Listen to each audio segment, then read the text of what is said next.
Hello Visioneers, and welcome to Small Business Celebration. We're continuing our series on small business owners that are rising from recession. And our guest this week, well, he is developing a market for Primaris.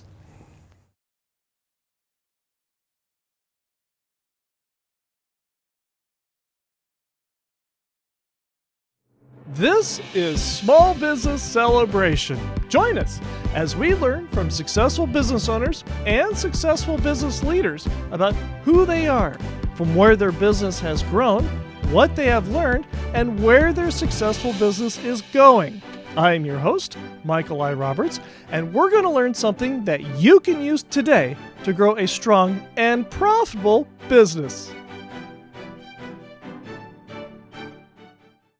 Hello Visioneers, and welcome to a very special episode of Small Business Celebration. This is our 104th episode. Now, what's important about our 104th episode? Well, it's because we are a weekly program. We do one episode every week, 52 weeks out of the year. And since most small businesses don't survive after 2 years, our 104th episode is a big deal. And to mark this special occasion, our guest for this episode is a fan of Small Business Celebration and a successful business owner in his own right, Chad Tongco. Welcome to Small Business Celebration. Thanks, Michael. Thanks for having me. It's such an honor to be here on your 104th episode. Well, thank you.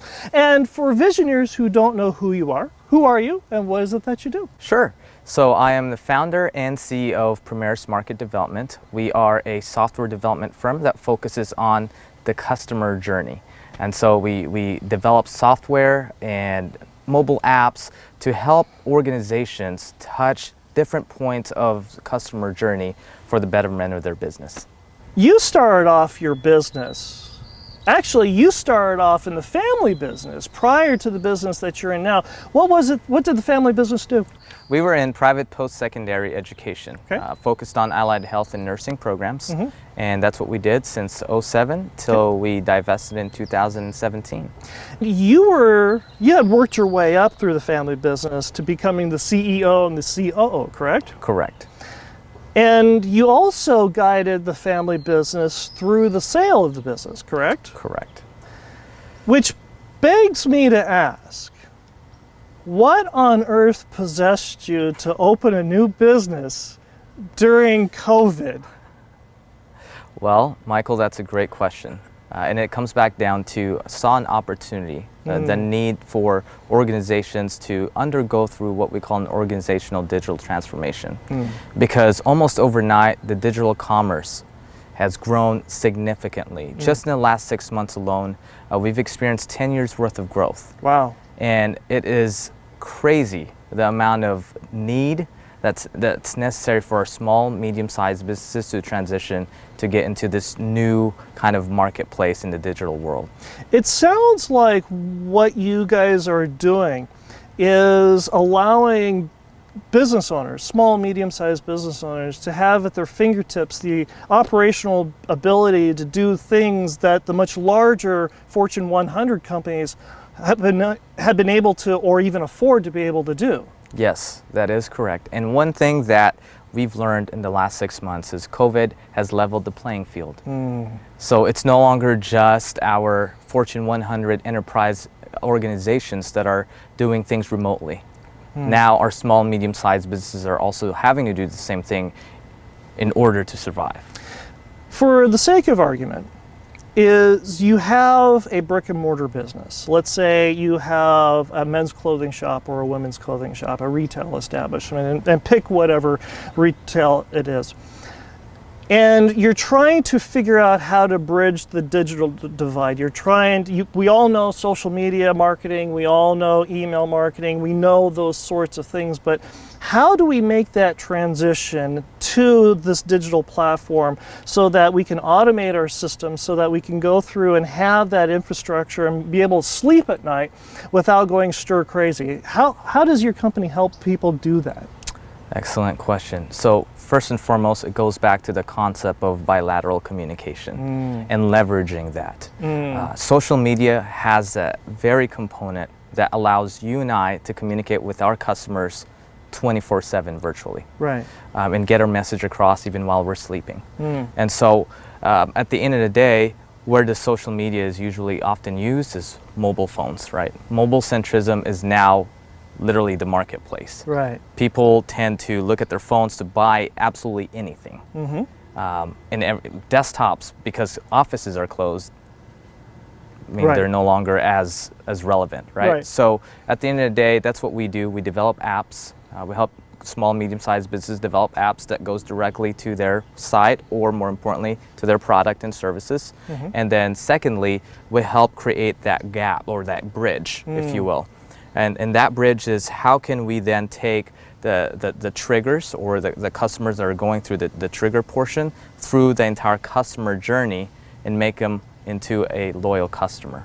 Do you also help the business owner with the systematization, and I will get that word right by the end of the episode, I assure you, but are you also able to help the business owner with all the other back-end parts of their business and integrating all that into the same software so that they can worry about the things that are most important, like actually talking to the customer? Yes, the answer is yes.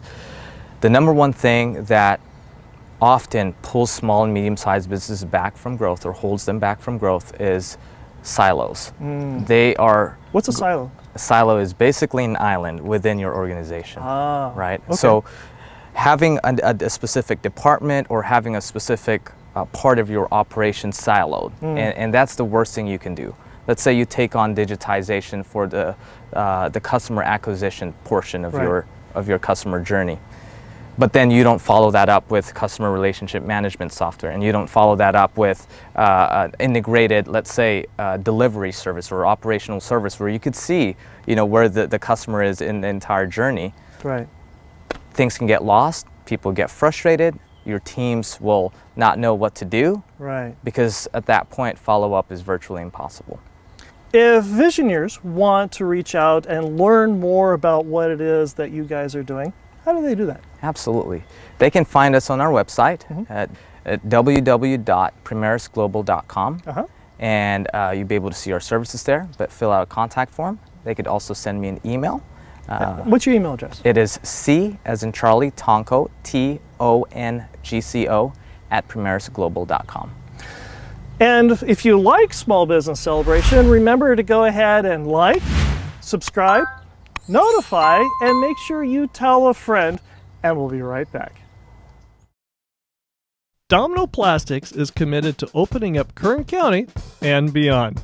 As a trusted domestic custom plastic fabricator for over 47 years, Domino Plastics has sanitized and retooled their plant to produce PPE barriers for your business. Need a custom contact barrier? How about a face shield that is California Prop 65 compliant? Domino Plastics offers multiple style face shields that support a variety of industry needs like medical, retail, and everyday private use.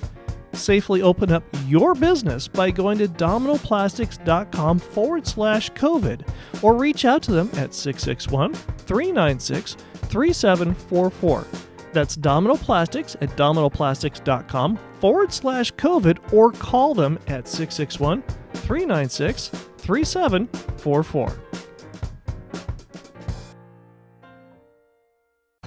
We're here with Chad Tongco, the president and founder of Primaris Market Development, and our Visioneer question of the segment comes from Visioneer Sarah, who asks, we're looking at expanding our pools of employees across state lines. Other than the usual employment law issues, what are some of the logistical issues I need to watch out for? That is a great question.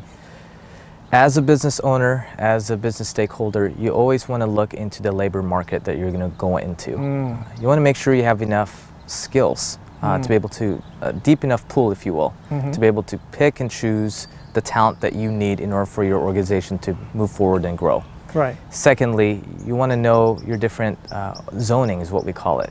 Compensation zoning is so key to be able to retain as well as recruit talent. So this sounds like, and correct me if I'm wrong, that if you are looking to hire across state lines for similar positions in different locales, the wants and the needs and the costs involved with the same position but in different locales may be different. That is absolutely correct. How have you experienced this firsthand to even have this knowledge? Well, after we sold our family business, I then transitioned into the group that acquired us. And it was Unitech Learning, and it was a private equity ran or owned institution. And so in that, my role as a campus director, market president for Bakersfield and Central California, it was partly my role to determine different compensation zoning for our area, Right. knowing the standard of living here. But more importantly, the way I learned it the hard way is we're starting to see a trend in losing high performers. And we went back to the drawing table, my colleagues and I, other market presidents, and along with the COO, and it was this whole initiative within the corporation. And it was, how can we then create a better pool of talent and retain them? Right. And it came back down to compensation. You know, being able to provide enough money and put in their pockets so that they can enjoyably live and also enjoyably enjoy their job, if you will. Sure. Yeah. But what you learned from this was a lot deeper than when you were working for the equity company once you had sold the family business. You had actually experienced this as the CEO of the family business. And this is something that most business owners can relate to.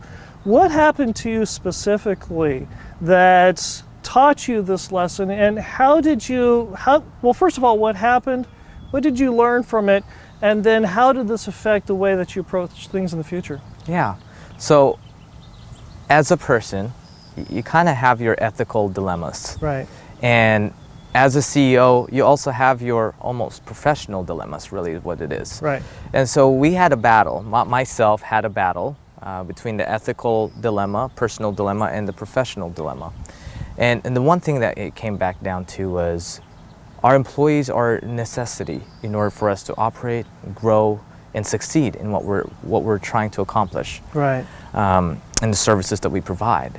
Therefore, in order for us to keep them, we need to provide them a better lifestyle, if you will. Right. And so, firsthand, I saw the transformation that it had done to our employees internally once we decided to take on a higher compensation zoning or compensation level for our entry-level and mid-level employees. Right. Yeah. But this also put a strain on the business. 100%. Was there ever a time that increasing those compensation levels led to a real struggle for you as the owner of the company? There were a couple times where I could recall vividly that Right. it seemed like we weren't going to make the payroll because of this specific compensation raise, if you will. Right. And it takes you as a business owner to be creative, but more importantly, it takes grit out of you to determine how you're going to make it happen. Right. Because then all these lives are depending upon you being able to pay them. Right. Families, if you will. Right. That being said, you just kind of have to be creative. For me, for us, I should say, it was going back to our bad debt books, if you will, and determining which ones are still the lowest hanging fruit. Right. We started calling them, and miraculously, they all started come out of the woodshed, if you will, and start paying their dues. Right. Therefore, we're able to make the payroll. But this actually goes deeper than that. You and your family were not born here. No. You originally came from, The Philippines. and you emigrated to New York City, Yes. hated the winters Yes. in New York City, came to LA, then moved to Bakersfield. Why Bakersfield? Great question. Well, my family, my parents specifically, saw a market gap in a nursing education realm specifically. There weren't a lot of vocational nursing programs, and our hospitals needed, as well as our healthcare facilities needed nurses. Right. So in 2008, we ventured up to Bakersfield to open it. In the middle of a recession. In the middle of a recession. The apple doesn't fall far from the tree. No, it does not. And in the middle of recession, we took on this new venture. I worked as a front desk receptionist for my folks and kind of just enjoyed every bit of it. Understanding how you built this from scratch, your family built this to scratch, you had to have grit and you had to have determination. And as the company grew, now you brought on these employees. And you also had to go through and now feel for the employees because you were in their spot yourselves. Absolutely. Tell us very briefly how did you get through that? Because there's a lot of business owners that feel like their backs up or against the wall. And how did you find the way to dig down and have that grit and come out ahead? So it goes back down to purpose. And for us, it was bettering lives, whether we're educating them or we're employing them. And so if we're not living out our purpose and the reason why we started the business in the first place, then why are we doing it? So that's what it was for us. And at that time, it came back down to increasing their compensation. The reason you get up in the morning is because you have a purpose. Absolutely. When we come back, we're going to talk a lot more about the fundamentals, the core of that grit and that purpose when we come right back. One of the things I really enjoy is receiving Visioneer questions from you. Just like the conversation we just had with Chad, your Visioneer questions that we receive on LinkedIn, Facebook, and Instagram usually go deeper and get more knowledge from the people who know those questions and, more importantly, those answers better. So keep those questions coming. We love to hear from you on LinkedIn, Facebook, and Instagram, and who knows, your question could appear here on Small Business Celebration. So reach out to us on LinkedIn, Facebook, and Instagram today. We're here with Chad Tongco, the founder and CEO of Primaris Market Development, and our Visioneer question of the segment comes from Tracy, who asks, one aspect of growing long-term is becoming associated with quality people that help you get where you want to go. What qualities do you look for to improve your associations, and how do you find them? That is a loaded question. Not a lovely question, a loaded question. But a very good question. Sure. For me, I tend to look towards fellow entrepreneurs that have gone through their journey and someone that I can relate with, but more importantly, learn from. Sure. And so I've connected, and I'm blessed enough, lucky enough to have 3 specific guys that have carried me through in terms of sharing their credibility with me as we were starting out in Bakersfield. One being Jim Damien, second being Kevin Burton, and third being Ken Berman. These sound like mentors. Yes. I look at them as mentors, but they don't think so. I look at them as mentors. They just think of you as just one of their friends. Yes. Yes. What did you learn from Jim specifically that helped you with growing your business and the family business? Where do I even start? Well, I must say that Jim has taught me how to navigate through a lot of the small business issues, specifically how to align my mind to make the right decisions, but more importantly, how I can move the organization or my team to accomplish a specific task that's necessary in order for us to get to that next level. Jim, many nights, many days, many lunches, have conversations about him sharing his experience and how he started off, and just by doing that, I learned a lot from him. Kevin Burton was also a big influence. What did he teach you? And by the way, Visioneers, if the name sounds familiar, he has been on the program before, just before we went made the bridge to YouTube. So if you want to go ahead and listen to Kevin's interview, you have to go to smallbusinesscelebration.com and scroll down to the programs and look under the audio versions. But you can listen to Kevin's interview there. But what did you learn from Kevin specifically? Well, from Kevin, as you know, he's a master network guy. He is. He is just so phenomenal with people. He's really good at that. And so I learned how to observe and how to interact with people through Kevin.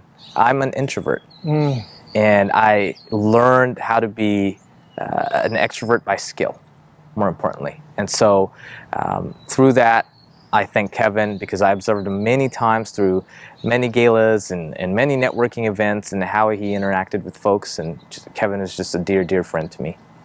How have those associations or the associations you've been involved with helped you in your business? Significantly. How so? By means of exposure, but also by means of learning. Experiential learning is so huge when you're sitting in different boards, learning from different executives and other entrepreneurs within the community and how their perspective, their view on things. And so that to me would be the golden nugget. Sure. Yeah. What is something that you have gained from personally, or what life lesson as an introvert that you have learned from your associations with your mentors, with these other people, or even from these other associations you've been involved with? How to function in different events. Okay. Well, how so? How so? How to actually greet someone and how to have a conversation with someone. Like what I said, I'm an introvert. I enjoy just being by myself, at home, whatnot.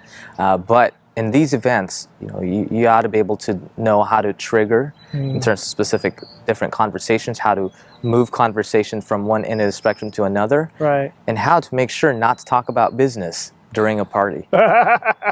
Because it's so easy, and I think we've all made that mistake before. You have mentioned that you're an introvert. So am I. And some of these skills you learn from your mentors, but you also learn from reading as well. What are you reading right now? Well, that is a good question. I'm reading The Effective Executive by Peter Drucker. Okay. And it teaches how us as knowledge workers, how can we better manage our time, more importantly, and how to manage people. Okay. Okay. And then secondly, I'm reading The Infinite Game by Simon Sinek. I've just started it, so don't ask me anything about it. Other than it's by Simon Sinek, which pretty much anything he writes is good stuff. Yes. What is one thing that Visioneers could do today to grow a strong and profitable business? Focus on the signal and never on the noise. That sounds vaguely familiar. Who said that? Elon Musk. Why is that saying by Elon Musk so important? Well, in business, just as much as life, there are a lot of different distractions, a lot of external circumstances that come about that would deter us or distract us from reaching our specific goal. Therefore, it's super important to know our purpose and why we're doing what we're doing, our why, if you will, getting entrepreneurial here. Right. And really focusing on that, regardless of what's going on externally. If Visioneers wanted to reach out and get in touch with you, how do they do that? Well, you can reach me through email at ctonco@primarisglobal.com and also our website, www.primarisglobal.com. Chad, thank you very much for joining us on our 104th episode. We've done this for 2 years, and we've got many more coming, and thank you very much for being on the program. I sincerely appreciate it. Thank you. It's such my pleasure. Thank you, Mike, for having me. Appreciate it. Domino Plastics is committed to opening up Kern County and beyond. As a trusted domestic custom plastic fabricator for over 47 years, Domino Plastics has sanitized and retooled their plant to produce PPE barriers for your business. Need a custom contact barrier? How about a face shield that is California Prop 65 compliant? Domino Plastics offers multiple style face shields that support a variety of industry needs like medical, retail, and everyday private use. Safely open up your business by going to dominoplastics.com/COVID or reach out to them at 661-396 3744. That's Domino Plastics at dominoplastics.com/COVID or call them at 661-396-3744.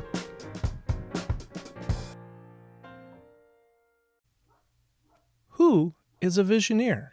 A Visioneer is a business leader who is a pioneer that has vision. A Visioneer is someone willing to see the world not as it is, but as it could be, and is willing to do something about it. A Visioneer is ethical, smarter, faster, and leaner than the mainstream competition. A Visioneer gives value first because Visioneers are in the business for the long haul. Visioneers understand the difference between saving money and earning a profit. Visioneers define their destiny. Visioneers create their own luck. Visioneers surround themselves with successful, like-minded people. Visioneers are renegades who defy the mainstream competition and are ready to change the world. Are you a Visioneer? Join the Visioneer Tribe with Small Business Celebration on LinkedIn, Facebook, and Instagram today.